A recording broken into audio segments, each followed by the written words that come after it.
रोज कहानियां लिखती हूँ और फिर मिटा देती हूँ। एक आस रोज जगाती हूँ और फिर बुझा देती हूँ। जाने किस मोड़ पर रुकेगी ये जिंदगी, हर रोज एक नया चेहरा लगा देती हूँ। ये जो बुक है 8 ऑफ अस, ये 8 लोगों की कहानी है जो कि 8 टॉपिक से डील करती है और हर एक की एक कहानी है जिसमें लोग एक दूसरे से जुड़े हुए हैं और वो कहानियां बढ़ती हैं। आपको समाज से जुड़े, अपने लाइफ से जुड़े किसी टॉपिक को टच करते हुए मिलेंगी। आंखों ने नमी से बेरुखी यूं की, खुशी से भर उठी ये जिंदगी, दिल से धुआं यूं निकली कि आंखें नम कर दे, ए रब तू खुद से मेरा फासला कम कर दे। जो इंसान अकेले रह के दिल में सोचता है हर अपनी लाइफ से डील करते हुए, वो जब आप किसी की बुक में पढ़ते हो और आपको लगता है कि कोई और भी है जो ऐसा सोचता है, तो आपका वो अकेलापन कहीं ना कहीं दूर होके एक मित्र से साझा हो जाता है, या आपको लगता है कि आप भी एक दुनिया के, इसी दुनिया का हिस्सा है जहाँ और लोग मेरी तरह हैं। समय और जिंदगी की इस दौड़ में भागते हैं रोज दीवाने रफ्तार में, कभी हम तो कभी समय होता है आगे कि बनते हैं रोज अफसाने बेकार में। बेकार में ही हम भागना चाहते हैं, समय को यूं पीछे छोड़ना चाहते हैं। जिंदगी जो जीत जाए एक दिन तो इन पलों में ही रहना चाहते हैं। चाहते तो बहुत कुछ थे हम भी, समय से मिल ना सका वो सही, पर खुद को ही पाले जिस दिन हम तो ठहराव से बढ़ जाए जिंदगी। आपको कविताएं ज्यादा पसंद है लिखना या फिर आपको क्या चीज? मुझे लिखना पसंद है। मैंने कोटेशंस भी बहुत लिखे हुए हैं और इंग्लिश में पोएट्री भी लिखी हुई है और फिक्शन में स्टोरीज भी लिखी हुई हैं। आज बाहर तूफान और दिल खामोश सा है, कुछ न होने में एक अजब करार सा है। कल शायद एक अनजान तूफान सा होगा, अपने ही घर में दिल फरार सा होगा। पूरी हुई ख्वाहिशों ने खुशी तो दी है, रब का साथ और जीवन को अर्थात भी दिया है। क्यों फिर कल में जाने की इच्छा नहीं होती, ये आज बदलकर किस्मत पर रखने का सवाल नहीं उठता। हाय हेलो नमस्ते, कविशाला में आप सभी का स्वागत है। कविशाला का एक इनिशिएटिव जिसका नाम टॉकिंग बुक्स है और टॉकिंग बुक्स में हमेशा हम प्रयास करते हैं कि जो आप किताबें पढ़ते हैं वो किताब कविताओं की हो, कहानियों की हो या कोई सेल्फ हेल्प बुक हो या किसी और विधा की किताब हो, उस किताब के लिखने की पीछे की क्या कहानी है, उस लेखक के पीछे की क्या कहानी है। इसी श्रृंखला में आज हमारे साथ है गीतिका जैन। बहुत बहुत स्वागत है आपका कविशाला में। गीतिका, हम आपकी किताबों में जाने से पहले, चूंकि जो हमारा इनिशिएटिव है उसमें प्रयास ये रहता है कि जो लेखक की कहानी है वो हम लोगों तक पहुंचा पाए, तो हम आपकी कहानी से शुरुआत करते हैं कि अगर आपकी एक जो राइटर बनने तक की यात्रा है कि आपका पहला कोई भी आर्टिस्टिक या लिटरेरी पीस, कोई पोइट्री हो सकती है, कोई स्टोरी हो सकती है, वो लिखने से पहले की क्या कहानी, आप लेखक क्यों बने, आपने पहला पीस कब लिखा, क्यों लिखा? मैं बचपन से लिखती आती थी। मेरी पैदाइश लखनऊ की है और दिल्ली में स्कूलिंग और कॉलेज वगैरह हुआ है, तो आर्ट और कल्चर से हमेशा नाता जुड़ा ही रहा है। थिएटर करती थी कॉलेज में और बचपन में भी म्यूजिक एंड डांस वगैरह में इन्वॉल्व थी। तो करते करते एक दिन सब पूछते थे गीतिका नाम है, गीत गाती हो या कविता लिखती हो क्या? मैं कहती थी मेरे बस का काम नहीं है। फिर एक दिन बैठी और बैठे बैठे 4 लाइनें लिखी। वो 4 लाइनें कुछ यूं थी: रोज कहानियां लिखती हूँ और फिर मिटा देती हूँ, रोज कहानियां लिखती हूँ और फिर मिटा देती हूँ। एक आस रोज जगाती हूँ और फिर बुझा देती हूँ। जाने किस मोड़ पर रुकेगी ये जिंदगी, हर रोज एक नया चेहरा लगा देती हूँ। क्या तो बस यहाँ से पहली पोएट्री लिखी और लिखते लिखते अब एक 175 पोएम्स की एक कविता, एक बुक छप चुकी है जो कि मंजुल पब्लिशर्स ने छापी है। बस इसी तरह यात्रा शुरू हुई और अभी ऑनगोइंग है। 3 किताबें हो चुकी हैं, 3 पाइपलाइन में है। बिल्कुल, आपने जिक्र किया 3 किताबों का, किताबों के नाम बड़े इंटरेस्टिंग है और मैं एक एक करके आपसे समझना चाहूंगा। मुझे जैसा आपने बताया कि not just a pretty face आपकी पहली किताब है, दूसरी 8 ऑफ अस किताब है, तीसरी रूह से रब तक ये किताब है। तो मैं शुरुआत इसी से करता हूँ, not just a pretty face. क्या है किताब? किताब का कवर बड़ा इंटरेस्टिंग लग रहा है, ये कवर है किताब का। तो किताब के कवर की कहानी, किताब की कहानी, किताब क्यों लिखी, वो कहानी अगर आप दर्शकों के साथ साझा कर पाए। तो ये पहली किताब है और not just a pretty face, ये मेरे दिल के बहुत करीब है, हमेशा रहेगी। ये एक्चुअली एक ऐसी लड़की की कहानी है जो डायरी लिखती थी और उस लड़की के साथ कुछ ऐसा हुआ जो वो किसी को बता नहीं पा रही थी, तो उसने लिखना शुरू कर दिया।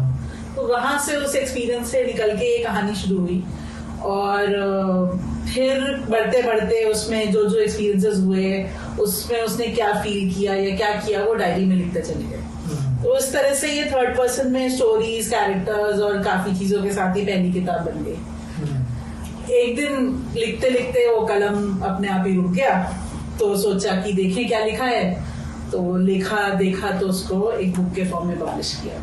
अच्छा, आपने इमोशंस की बात करी कि जो अगली किताब में जाने से पहले थोड़ा मैं समझना चाहता हूँ कि किसी भी इमोशनल फेज से इंसान गुजर रहा होता है उस इमोशनल फेज को किसी भी राइटिंग के थ्रू उसको हील करना कितना हेल्पफुल रहता है? बहुत हेल्पफुल रहता है। जब मैंने ये किताब लिखी थी, मैं उस एक्सपीरियंस की वजह से डिप्रेशन में चली गई थी। और वो एक्सपीरियंस इसमें बहुत ब्रीफली डिस्क्राइब्ड है, पर उस डिप्रेशन के तौर से निकलने का जो जरिया था वो कहीं ना कहीं इस किताब में रिफ्लेक्ट करता है, क्योंकि जो आपने फील किया, जो आपने सोचा, वो लिखा। तो इस किताब में इतनी पावर है कि अगर वो डिप्रेशन से गुजर रहा है तो वो उससे निकल सकता है। और उसके अलावा भी अगर कोई जनरली पढ़ना चाहता है तो a lot of young girls और बहुत से लोग जो लाइफ स्ट्रगल्स के बारे में पढ़ते हैं वो इस किताब से रिलेट कर पाएंगे कि लाइफ में क्या क्या स्ट्रगल्स आते हैं और कैसे कैसे आप डील करते हो, क्या फील करते हो, क्या सोचते हो। वो है ये किताब। बिल्कुल। और मुझे लगता है कि लेखक हमेशा कुछ ना कुछ समाज में भी परिवर्तन लाने की कोशिश करता रहता है। मुझे लगता है कि जो लोग नहीं भी मेंटली ठीक है, परेशान है, तो आप पढ़ सकते हैं। नहीं भी परेशान है तो किताब को पढ़िए। हम किताब का लिंक आपको डिस्क्रिप्शन में दे देंगे। आगे बढ़ते हैं। आपकी जो अगली किताब है 8 of Us, थोड़ा ये इसका भी कवर पेज बड़ा इंटरेस्टिंग है। और क्या है, किताब का नाम बड़ा इंटरेस्टिंग है। क्या किताब है, क्या इसमें 8 लोग हैं या फिर क्या कहानी है? 8 लोग हैं, आपने सही गेस किया। तो ये जो बुक है 8 of Us, ये 8 लोगों की कहानी है जो कि 8 टॉपिक से डील करती है। और हर एक की एक कहानी है जिसमें लोग एक दूसरे से जुड़े हुए हैं और वो कहानियां बढ़ती हैं। आपको समाज से जुड़े, अपने लाइफ से जुड़े किसी टॉपिक को टच करते हुए मिलेंगी और उस टॉपिक पे आपको सोचने का मौका देंगी कि अगर आपके साथ वो हुआ होता है या किसी और के साथ जिसको आप जानते हो वो होता है तो क्या करना चाहिए। तो ये बस आपको सोचने का मौका देंगी, ये नहीं बताएंगी कि क्या सोचो, पर एक नजरिया जरूर देंगी। तो ये किताब है 8 of Us। और जो एक्सपीरियंसेस लिख के वो डायरी लिखी गई थी पहली वाली, not just a pretty face, उसमें सिर्फ ये लिखा है कि उस लड़की ने क्या फील किया, उसके साथ क्या हुआ। जो एक्चुअल एक्सपीरियंसेस थे वो इसमें कैरेक्टर्स बना के, स्टोरीज बना के, वो एक्सपीरियंसेस इंडिया से रिलेटेड हैं, शादी से रिलेटेड हैं, लव स्टोरी से रिलेटेड हैं, स्पिरिचुअलिटी से रिलेटेड हैं। तो उन एक्सपीरियंसेस को इसमें डिस्कस किया गया है। तो ये कैरेक्टर बेस्ड फिक्शन है और बहुत सी चीजें आपको मिलेंगी इसमें जो मॉडर्न इंडिया में आप सबके साथ होती हैं। बिल्कुल। किताब ये भी पढ़नी चाहिए आपको। हम इसका भी लिंक आपको डिस्क्रिप्शन में दे देंगे। अगली किताब मेरे लिए इंटरेस्टिंग है, जो कि कविताओं की किताब है और हम कविशाला में बात कर रहे हैं। और तीसरी चीज हिंदी में किताब है ना। तो इस किताब में जाने से पहले एक तो मैं समझना चाहता हूँ लैंग्वेज का परिवर्तन कैसे आया, क्योंकि आप इसके पहले आपने दोनों किताबें इंग्लिश में लिखी, फिर तीसरी किताब हिंदी में लिखी। तो क्या विचार था? जब कहते हैं ना कि जब आप असलियत पे आते हो तो आपकी मातृभाषा निकलती है। तो जैसे एक इंसान एक पंजाबी वैसे शायद इंग्लिश बोलेगा, लेकिन जब उसकी असलियत निकलेगी बाहर तो पंजाबी में निकलेगी। तो ये हिंदी में है और काफी शुद्ध हिंदी है इसमें। और हिंदी उर्दू भी कह सकते हैं, बिकॉज दिल्ली और लखनऊ की जो भाषा है, जो पुराने शायरों की भाषा रही है, तो क्योंकि मेरी पैदाइश उन्हीं शहरों की है तो उसी भाषा में बुक लिखी गई है। और कुछ ज्यादा विलंब ना करूँ तो कुछ अर्ज करूँ? हाँ बिल्कुल बिल्कुल, हमें अर्ज करिए। और किताब का जो नाम है उसका क्या कारण है, और इस किताब के बारे में थोड़ा इसकी पीछे की कहानी, फिर कुछ आप किसी कविताएं सुनना चाहेंगे? तो इसका एक शेर पढ़ती हूँ। आंखों ने नमी से बेरुखी यूं की, आंखों ने नमी से बेरुखी यूं की, खुशी से भर उठी ये जिंदगी, दिल से धुआं यूं निकली कि आंखें नम कर दे, ए रब तू खुद से मेरा फासला कम कर दे। तो ये कुछ ऐसी है इसमें पोएट्री। ये रूह से रब तक, जब आपका दिल का दर्द निकलता है और जब आप भगवान से कनेक्ट करते हैं, या जो बिल्कुल ही डीप रूटेड फीलिंग्स होती हैं, या आपकी कुछ स्टोरीज हैं, या कश्मकश है जिंदगी की, वो जब आप पन्नों पर उतारते हैं तो इस तरह की पोएट्री निकलती है। तो रूह से रब तक का एक वही कनेक्शन जो है गॉड के साथ, वो उसके थ्रू इसका टाइटल बना था, रूह से रब तक। और बस इसमें कुछ 175 पोएम्स हैं जो कि बहुत वेरिड टॉपिक्स पे हैं। दिलो दिमाग के कश्मकश पे है, दोस्ती पे है, वक्त पे है, बंदिशों पे है, प्यार पे तो है ही, और कुछ मन्नत के धागों पे है, और है कुछ साझा करूंगी आपके साथ अभी इस इंटरव्यू में। और लाइफ स्ट्रगल्स पे भी हैं, पॉलिटिकल स्ट्रगल्स पे भी हैं जो रिलेट करती हैं। तो हर तरह की एक कविता आपको इसमें पढ़ने को मिलेगी। अच्छा, आप अगर इन किताबों की, तीनों किताबों की, आप लेखक नहीं होते, पाठक होते, है ना, आपको आपका कोई दोस्त है, आपका कोई जिसको किताबें पसंद है, अगर उनको आपको रिकमेंड करनी होती है, तीनों किताबें, आप लेखक नहीं है, बोलिए आप लेखक है, पाठक है, आपने तीनों किताबें पढ़ी हैं, किसी एक अगले पाठक को या जिनको किताबों में रुचि है उसको क्यों पढ़नी चाहिए किताबें? पहली किताब मैं बोलूंगी कि आपके जो इंसान अकेले रह के दिल में सोचता है हर अपनी लाइफ से डील करते हुए, वो जब आप किसी की बुक में पढ़ते हो और आपको लगता है कि कोई और भी है जो ऐसा सोचता है, तो आपका वो अकेलापन कहीं ना कहीं दूर होके एक मित्र से साझा हो जाता है, या आपको लगता है कि आप भी एक दुनिया के इसी दुनिया का हिस्सा है जहाँ और लोग मेरी तरह। तो वो पहली किताब के लिए है। दूसरी किताब में आप कैरेक्टर बेस्ड फिक्शन है, तो आपको हम जैसे लोग ही मिलेंगे, या तो मेरे आपको अपनी परछाई दिखेगी, या कोई आस पड़ोस का दोस्त, या कोई माँ, या कोई घर वाला, किसी न किसी की कहानी आपको उससे जुड़ती दिखेगी। तो वो जब आप पढ़ेंगे तो आपको कुछ टॉपिक्स भी ऐसे मिलेंगे जो मॉडर्न इंडिया में रेलेवेंट है, तो उनपे भी आपको सोचने का मौका मिलेगा। और पोएट्री तो पोएट्री है, उसके लिए तो जो कहा जाएगा मैं कुछ पोएट्री भी हम सुनना चाहेंगे आपसे। तो ये समय और जिंदगी पे कुछ लिखा था, तो ये कुछ इस तरह से है। समय और जिंदगी की इस दौड़ में, समय और जिंदगी की इस दौड़ में भागते हैं रोज दीवाने रफ्तार में, कभी हम तो कभी समय होता है आगे, कि बनते हैं रोज अफसाने बेकार में। बेकार में ही हम भागना चाहते हैं, बेकार में ही हम भागना चाहते हैं, समय को यूं पीछे छोड़ना चाहते हैं। जिंदगी जो जीत जाए एक दिन, तो इन पलों में ही रहना चाहते हैं। चाहते तो बहुत कुछ थे हम भी, चाहते तो बहुत कुछ थे हम भी, समय से मिल ना सका वो सही, पर खुद को ही पाले जिस दिन हम, तो ठहराव से बढ़ जाए जिंदगी। जिंदगी के इस गहरे ठहराव में, जिंदगी के इस गहरे ठहराव में, समय के इस मौजूद पड़ाव में, जो आज में जीले यूं अभी, वो है जिंदा समय के बहाव में। बहाव तो समय का यूं बदलता है, जिंदगी के पन्नों से यूं खुलता है, जो सोचा वो कभी हो या ना हो, जिंदगी का समय खुश रहने से कटता है। बहुत शानदार। अच्छा, आपको कविताएं ज्यादा पसंद है लिखना, या फिर आपको क्या चीज, आपने इसमें स्टोरीज हैं इस किताब में, इसमें कविताएं हैं? मुझे लिखना पसंद है। मैंने कोटेशंस भी बहुत लिखे हुए हैं, और इंग्लिश में पोएट्री भी लिखी हुई है, और फिक्शन में स्टोरीज भी लिखी हुई हैं। जो 2-3 किताबें हैं वो सब अलग अलग जॉनर की हैं। पहली डायरी है, दूसरी कैरेक्टर बेस्ड फिक्शन है।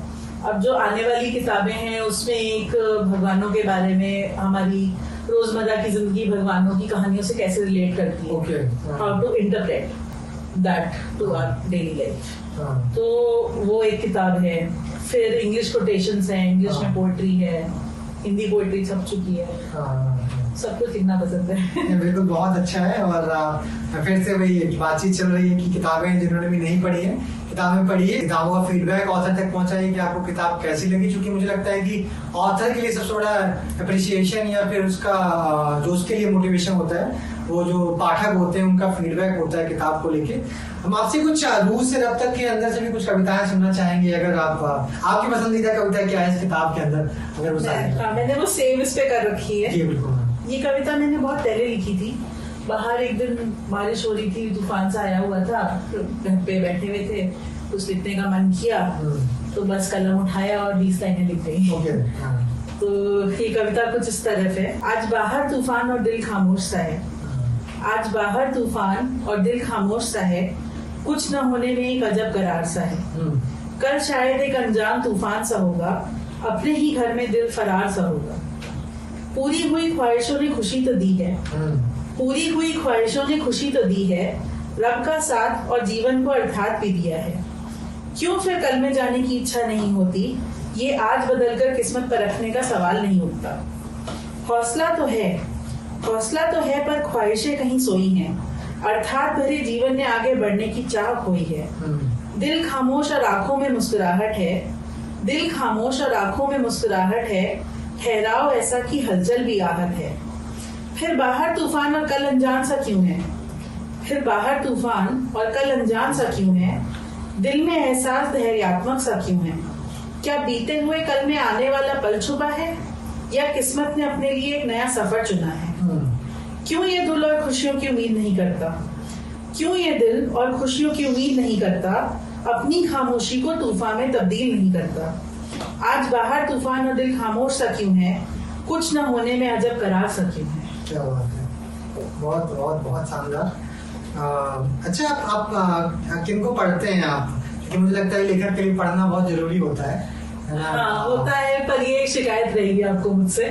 मैं ज्यादा पढ़ नहीं पाती, मेरे अपने थॉट्स इतने ओवरवेलमिंग हैं कि मैं उनको लिख सकती हूँ, पर पढ़ते समय मेरा कंसंट्रेशन नहीं बनता है ज्यादा। पर ऐसा नहीं है कि मैंने पढ़ा नहीं है, बचपन से स्कूल की बुक्स में जितनी पोएट्री होती थी और बड़े बड़े लोगों की जो कोटेशंस होते थे और उनकी लाइफ हिस्ट्री होती थी वो पढ़ा करती। फिर बड़े होके एक माल्कम ग्लैडवेल की बुक है आउटलायर्स, कुछ किताबें हैं जो मैंने पढ़ी हुई हैं जो मुझे अच्छी लगती थी फिक्शन में। मैं मोस्टली इंडियन फिक्शन ही पढ़ती थी, तो गीता मेहता की किताबें हैं या अनुराग माथुर है, इनकी कुछ एक दो किताबें पढ़ी हुई हैं मैंने। तो बस यही है।